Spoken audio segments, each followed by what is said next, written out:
Hello, everyone, and welcome back to this week's episode on Redefine and Align. I'm your host, Nicole Weston, and I'm really excited to dive right into 3 of the toxic self-love habits I think we need to stop doing. We just need to stop doing them and start doing something different, which I believe are the fundamental healthy self-love habits that are really rooted in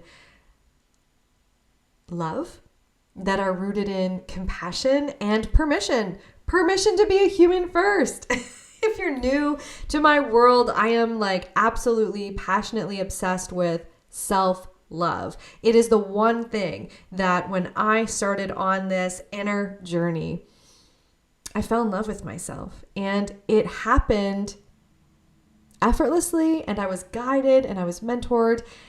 But then life continued to happen after I did, the inner work, and life continued to happen. And so what was the one thing that kept me grounded, that I could always come back to? It was the energetic framework for self-love. And so today I really want to just share 3 things that I want you to become aware of in your daily practices. You're doing all the things. You've got a beautiful relationship with the universe. You love yourself. You are hitting your goals, reaching your goals. If you're listening to this podcast, it's, I can just assume that you are a go-getter. You're like, okay, this is my life, this is what I want, and I'm just ready for things to be a lot more effortless. And so I'm not here to teach you the big things, not the big things. I'm not here to teach you, let me just start that again.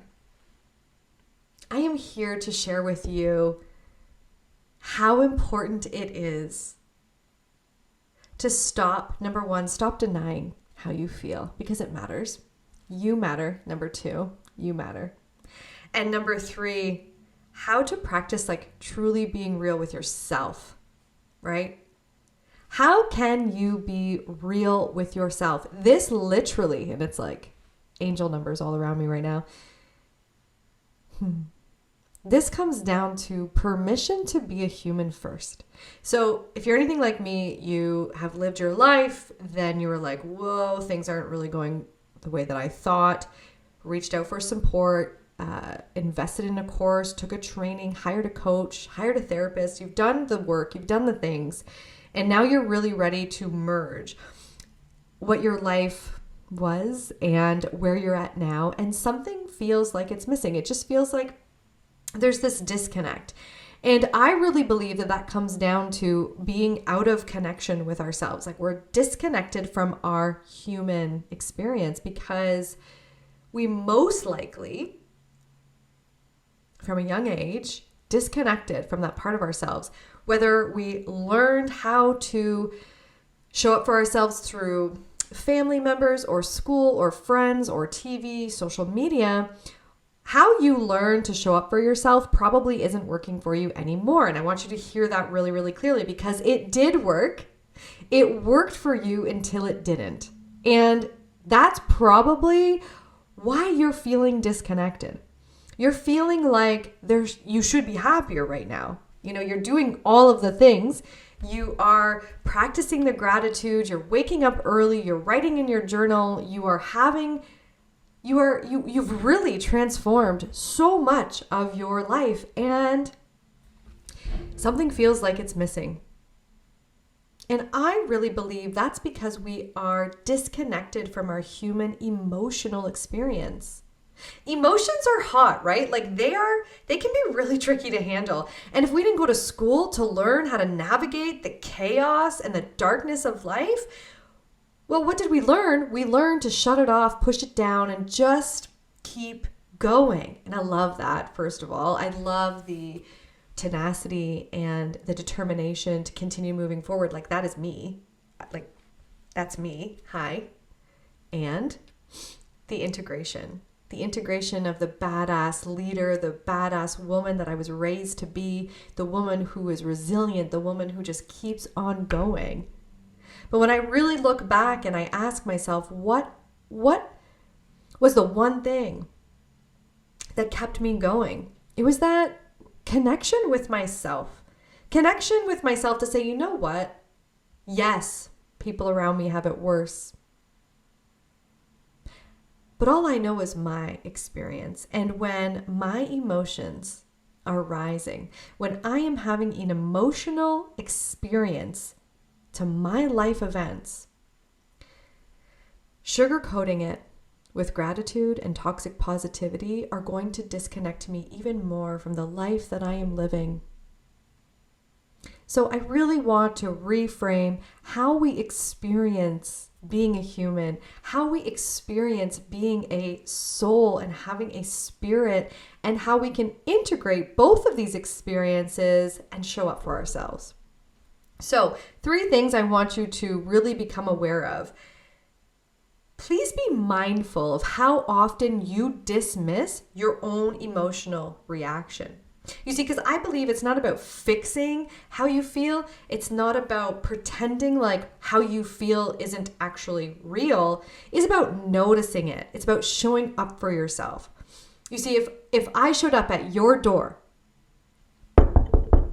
hello, I'm here, crying beside myself, you would open that door and you wouldn't ask me a thing. You would just tell me to come in. You would grab a Kleenex box, probably a blanket, some tea, or some other form of a beverage, and you would just listen to me.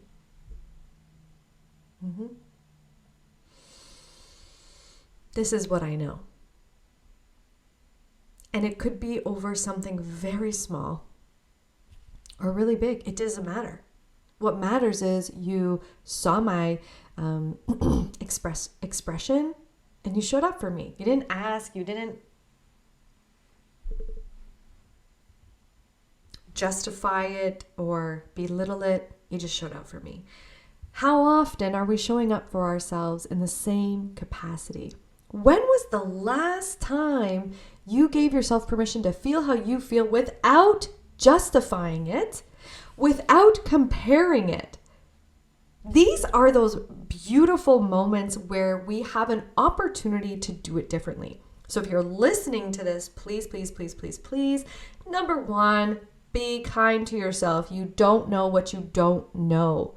And if you're listening to this and you look at the time and it's a beautiful angel number, or it was an angel number and that's how you got here, and you are just feeling like really called to be here today, please trust that everything you have done up until this moment has worked for you. And if you're hearing this now, it is an invitation to do it differently.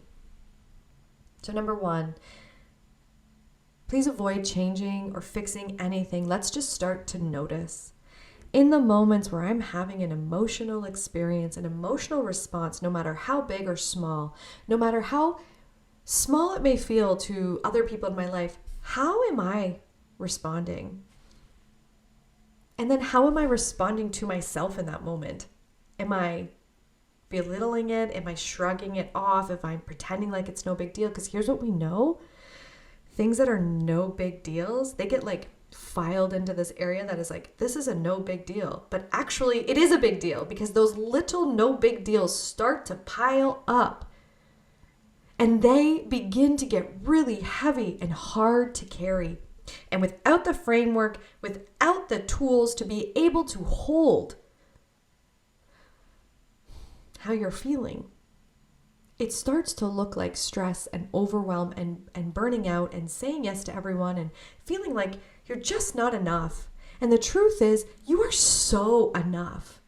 You just are. You were born enough. You were born worthy. You were born deserving. You are worthy. The person you're seeking is you. So just for the next week, notice, how are you showing up for yourself? Notice the emotion that you're feeling and give it some space. If all you can do in that moment is go, okay, yep, I'm having an emotional experience. Where am I feeling it in my body? It's okay. I matter. And if I showed up at your door, what would you do for me? You'd probably give me a hug. Good. Now go and give yourself a hug. These are the small, tiny action steps that are going to make a significant ripple effect in your daily life. If you are already playing in the world of quantum leaping and manifestation and all in with your energy, and you are seeing the miracles happening, you are watching how everything is energy, this is going to amplify it. And the last thing is, I just really want you to start practicing being real with your human. Because it's not that I'm saying always be human. It's about recognizing the human experience and loving on it. Loving on that human experience, because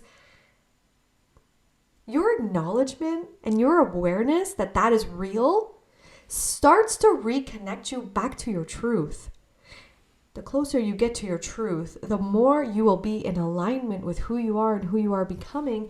And when life keeps happening, you will be that pillar in the chaos. You will show up for yourself in the chaos. When life gets really hard, you will be able to fall back on yourself. And I'm telling you, that is everything. I think that that's everything.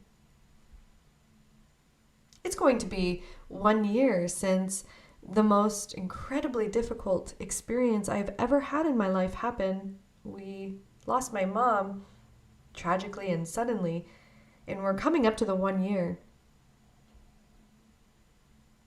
And I have to say, of all the training and the experience I have in energetics and emotional intelligence, spirituality, neuroscience, nervous system, all the things.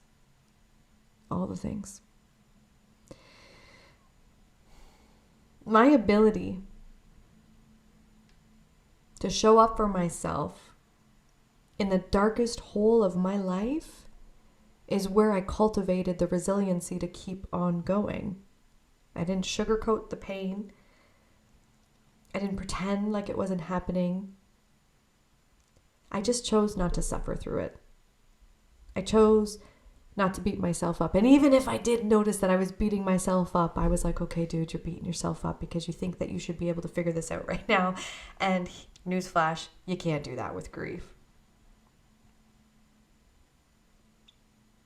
But if I had practiced some of these toxic self-love habits that make me feel like I'm not allowed to feel how I feel, that make me feel like I have to deny that my experience isn't that bad, or I try to, Brené Brown calls it comparative suffering, right? Like comparing my situation to someone else's, and that ultimately is going to make me feel like I don't have it that bad, therefore I shouldn't be feeling the way that I'm feeling, therefore cue the exit of the human experience. Every single time I deny my human experience from having an experience, I'm disconnecting myself from living in my life, because I can't not experience the pain and deny that love existed, because it did. And then the love that I know and I have experienced mattered, but I can't deny the love and I can't deny the pain. So they have to coexist at the same time. And I believe that I am here to help us learn how to hold both, how to coexist with both, how to be a human and a spirit, how to be a mom and a badass leader, how to be a woman, and how to be in love with ourselves, how to love ourselves unconditionally no matter what.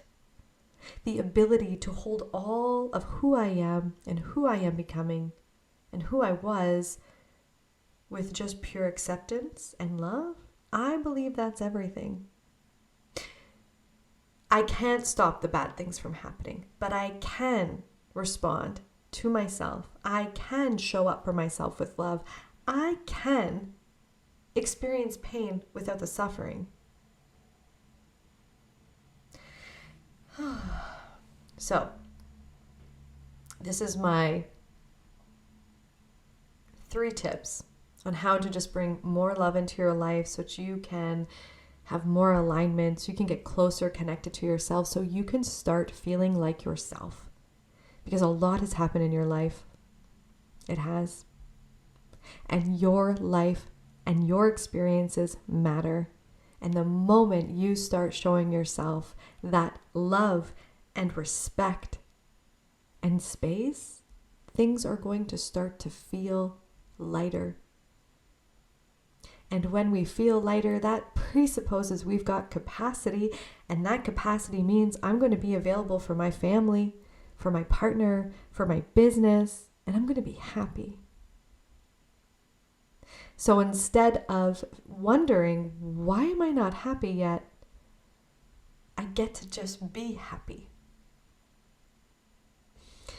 Thank you so much for being here. I'd love to hear from you. If you have questions about today's episode, definitely send me a DM on Instagram or voice note. Thank you so much for being here, and so much love to you.